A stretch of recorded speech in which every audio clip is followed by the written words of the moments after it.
Hi everyone, it's Keren here with a mixed media altered paint palette tutorial for 7 Dot Studios using their Hazy Days and Dreamscapes collections. Enjoy!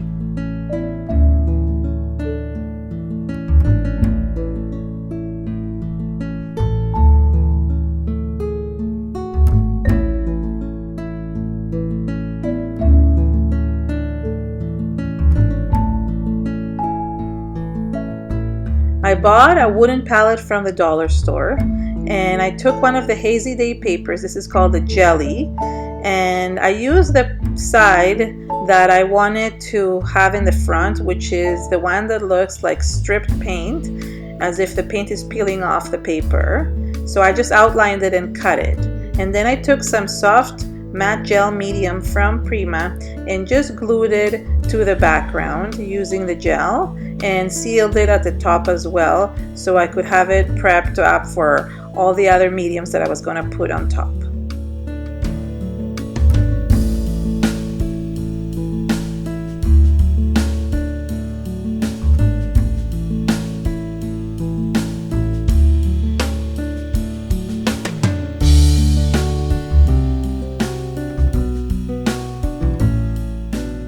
In order to have a really distressed looking project, I took the distress tool from Prima and I just distressed all the edges. I used a little plastic packaging underneath it, so all the residue would just go down into the packaging and wouldn't make a whole mess everywhere. So that's a cool tip for doing this, so you don't have to mess up your whole table.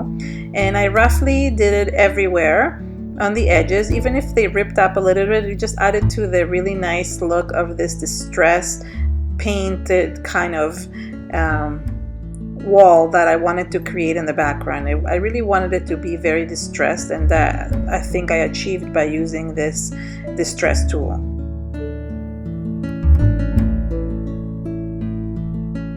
To create some texture in the background, I took the Dreamscapes geometry stencil and using some gold mica flake paste, I created a really nice texture in the background. I love this paste. I've used it before and I recently got it, so I've only used it in 2 projects, and it's really nice because it has this really deep, a lot of mica flakes that are really large in size, and they create a really nice texture, not only in color but also texture, a roughness in texture, and also a golden color when it dries. And it dries with a really little bit of a golden hue, which is really nice. For the next step, I took some bottle caps that I had collected from soda drinks, and using the Prima Finnabair rust paste in the red color, the red paste, I covered all of them, both inside and around, so I could use them kind of as like paint holders on the palette.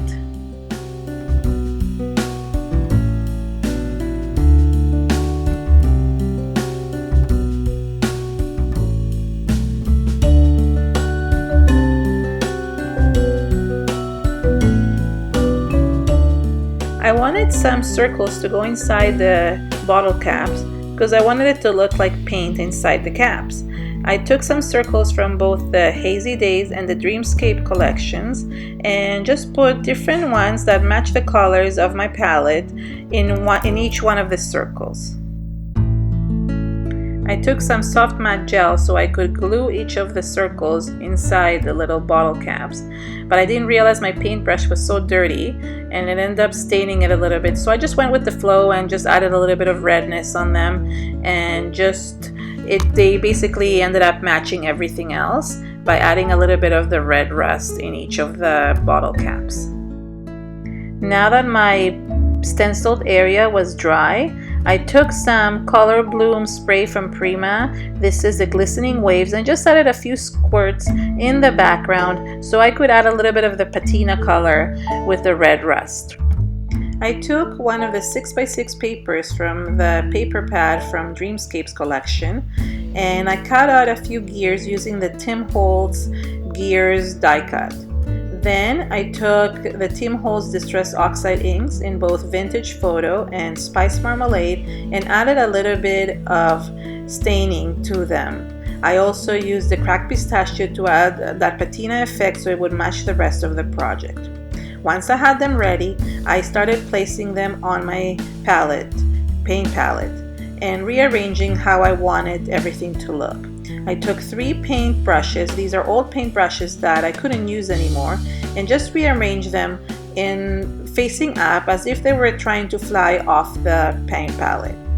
I used a pair of wings from Prima Finnabair. These are metal wings, and then I put the bottle caps that I had already altered. I used also some mechanical metals. These are the gears from Prima Finnabair, and also added them around the paper, around the palette, and also inside some of the little caps. So I just arranged it the way I liked it, and then I also used some stickers and die cuts to add some more texture and interest to the different elements in the background.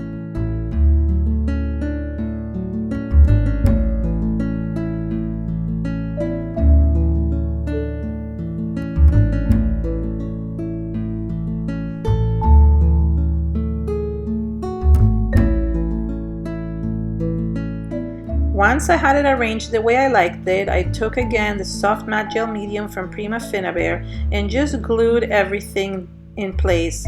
I could have used this heavy gel, but I really wanted something to be matte, and the heavy gel tends to be a little bit more glossy, and I wanted everything to be matte and even.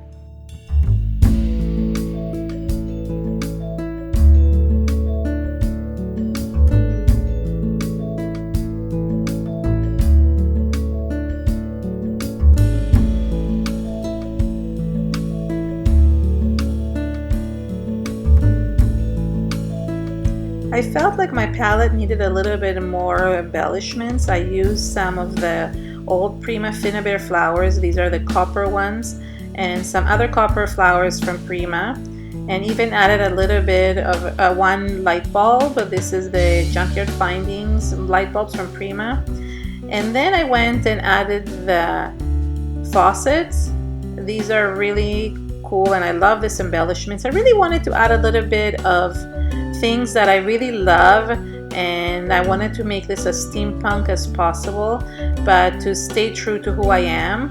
So the flowers were needed there to make it a little bit softer, but then I really wanted the metals and the paint brushes, so everything together was the way I liked it.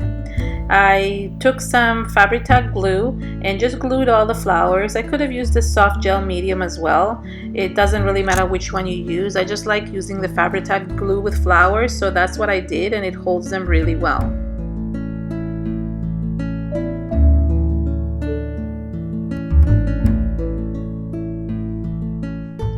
For the other embellishments, I did take at the end the soft matte gel because they're smaller and they're easier to use with the gel, and I just glue them to the background.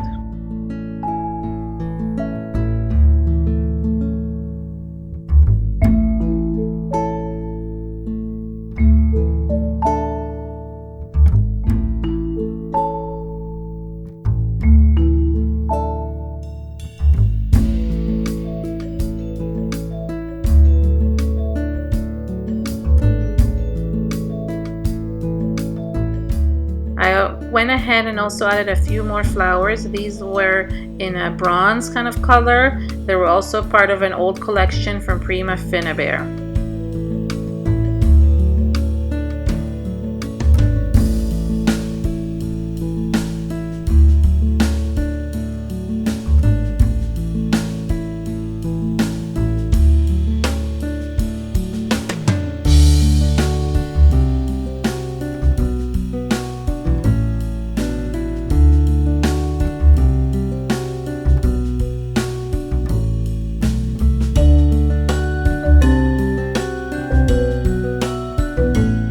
I wanted to add more texture to the background, so I took some Prima Finnabair mica flakes.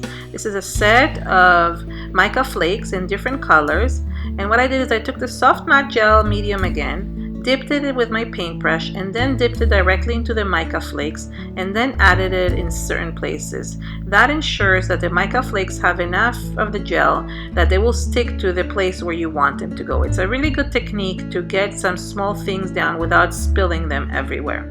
I used two different colors of mica flakes, the copperish color and the golden color, and there's a few other colors that come in the set. This set is actually available at Michael's and in your local stores as well. And I just really like this set because it comes in many different colors. You could sprinkle the mica, or you could open the container and use it the way I'm doing right now.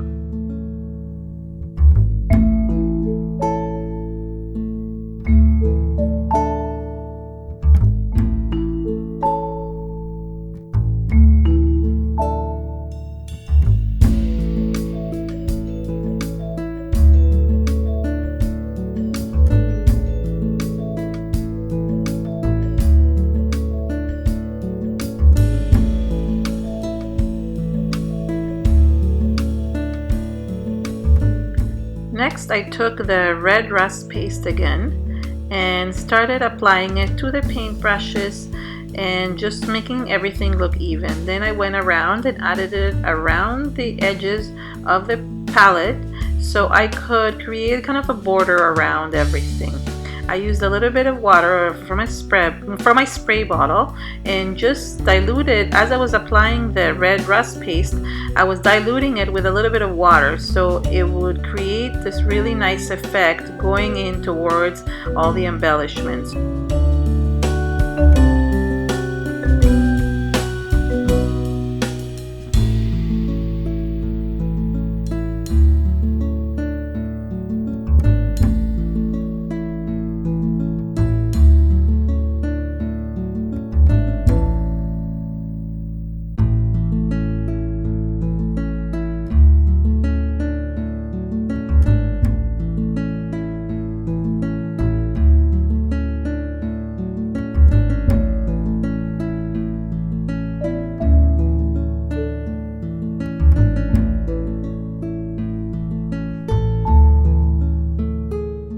The next step is to add a little bit more texture. This time I wanted to add some microbeads.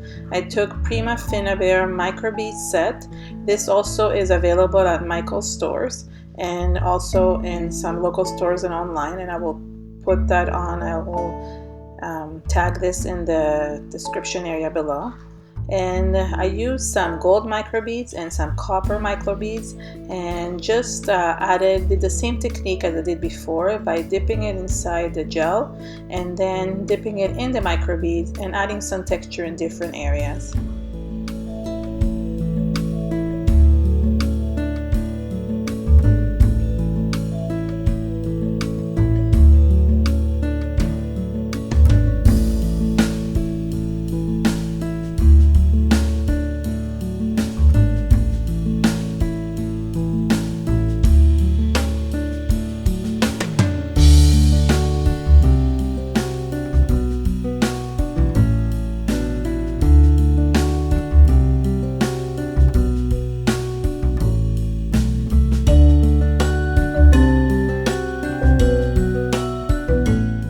I used the bronze wire that I had left over from the flowers and just curled it a little bit over a pencil and then added it to my layout, and then just used some gel again to glue it into place.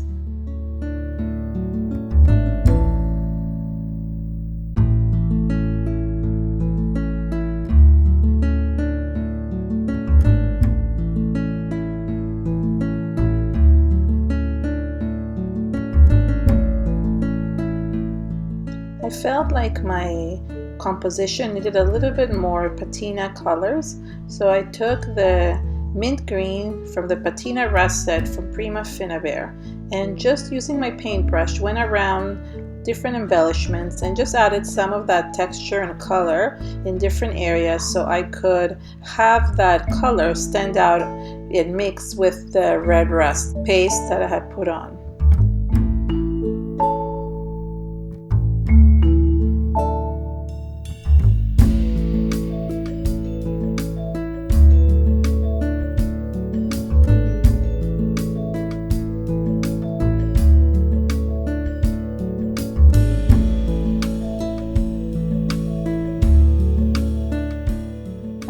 wanted to add a small title to it, so I took a sticker from the Cotton Candy Dreams collections from 7 Dot Studios and just glued it to the background using some soft matte gel medium.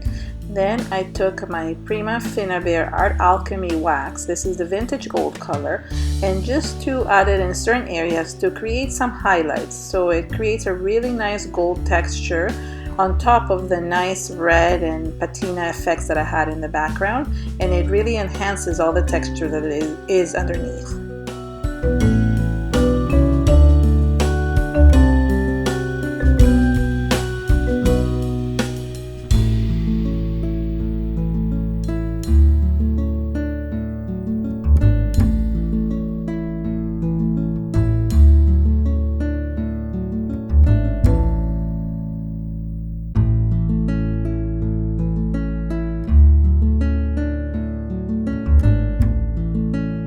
Finally, I was still not satisfied with the color of the patina, so I took some light patina color from the Art Alchemy acrylic paints from Prima Finnabair and just went around with a paintbrush and added some water, sprayed some water on top of the areas where I had added the paint to let it drip down and create kind of a very liquidy solution, almost like a fluid acrylic. And that really gave it the final touch to make it look cohesive.